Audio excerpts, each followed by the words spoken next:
Eliminate all enemy players to win the round. What's going on, guys, and welcome back to a little bit more Halo 5 beta gameplay. So I'm checking out the new game type they released yesterday. I think it's called Breakout and the map's called Crossfire. It's kind of weird, it's a round-based game type and everyone spawns with SMGs and pistols, at least at the moment. And the only thing I can compare it to Halo-wise is sort of SWAT, although you have a little more health than SWAT. You actually have a shield. I don't think on SWAT you have a shield. It's pretty much just like one shot to the head and you're dead, right? Or a couple of pistol shots. On this, you do seem to have a little bit more health. And this was my first game on this, my first round here. I got a triple. I was quite happy with that. And I was the last man standing. Good times. It reminds me a little bit of Warzone or Execution if you ever played Gears of War. But it's sort of if you play COD or anything, it's sort of a search and destroy game type without the objective, I guess. But there's only one BR per team, I think, on each side, and our one is sort of behind me. I don't think I knew it was here at this point. And you also have no radar on this, so you don't have to worry too much about people radar watching all the time. Just sound whoring, I guess. I swear that having that surround sound headset can really come into play with this kind of game type. And a lot of people do have them nowadays, I know, but I think at this point I didn't realise I didn't have a radar and I was trying to sneak around and stuff. But still, it keeps that sound down if you're not running, I think. I also think that if you look at the floor whilst you're running around, you leave footprints on this map. I'm not sure about that, but I know I've seen it from my teammates. Yeah, if you saw the blue guy there, you can see his footprints. And I think if you're running, they stay there for longer or they appear more solid.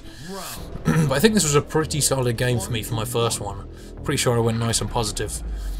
Carried my team through, but it's understandable at the moment because this is a new game type and a lot of people don't really know what they're doing. But the BR is just up here, I think. Oh, I failed a bit right there. I think I pressed RB there instead of LB. Smashed straight into the wall with the shoulder charge there. This is a good place to defend right here on the left. The right can also get kind of busy at times.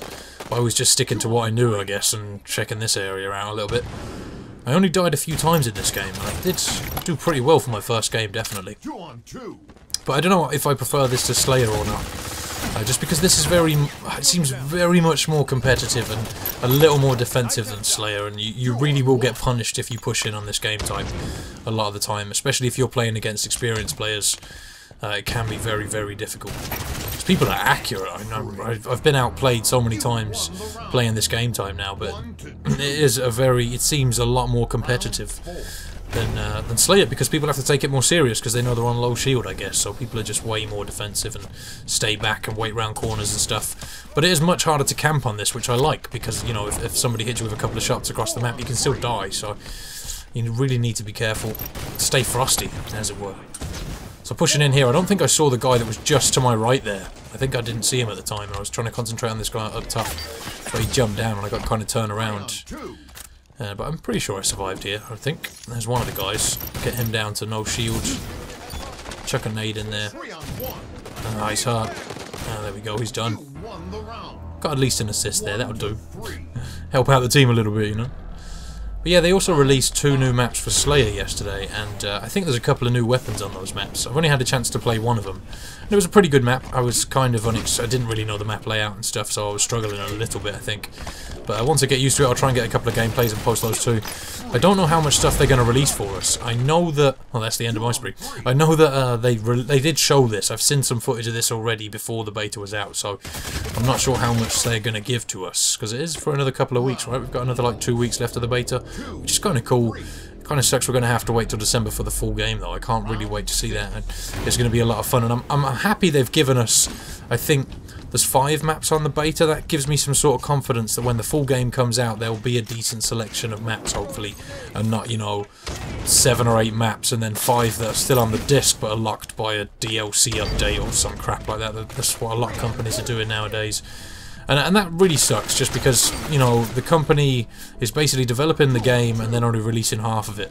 And that's why I refuse to buy the Destiny DLC at the moment, just because it's the way they've done that. They've released basically half a game, and they'll release more over time. I can see them doing it. And I said it to my friend, I guarantee when the first DLC comes out for that game, you'll be able to go to a higher level, and they'll keep doing that. And I really, really dislike that sort of stuff. Even though I like the game is really cool. But yeah, I don't know, that sort of stuff really, really pisses me off. It's like microtransactions, just trying to squeeze more money out of everybody. I just think it's absolutely appalling. Unless it's worth it. If the DLC's worth it, I'll buy it. If I don't think it's worth it, then that company can fuck off. For all I'm concerned. And I'm really upset about that. I probably shouldn't be talking about this. Well, it is semi-Halo related because it's Bungie, but I bet you Activision have a lot to do with that. Because, I don't know, Bungie have never really seemed like a scummy company to me. I don't know if that's just because I love them so much because I love Halo, but it just never seemed like they do that sort of stuff. But Activision, you know, they do that shit with every game they release. But anyway, let's get on with this. And I think we're getting close to the end now. 2v1 here. And there's the last guy. Oh, get headshot, sonny boy. Oh yeah, pretty decent game here. I think I ended up like 14-3 or 14-4 or something like that. I think this is the last round. Let's see how I do here.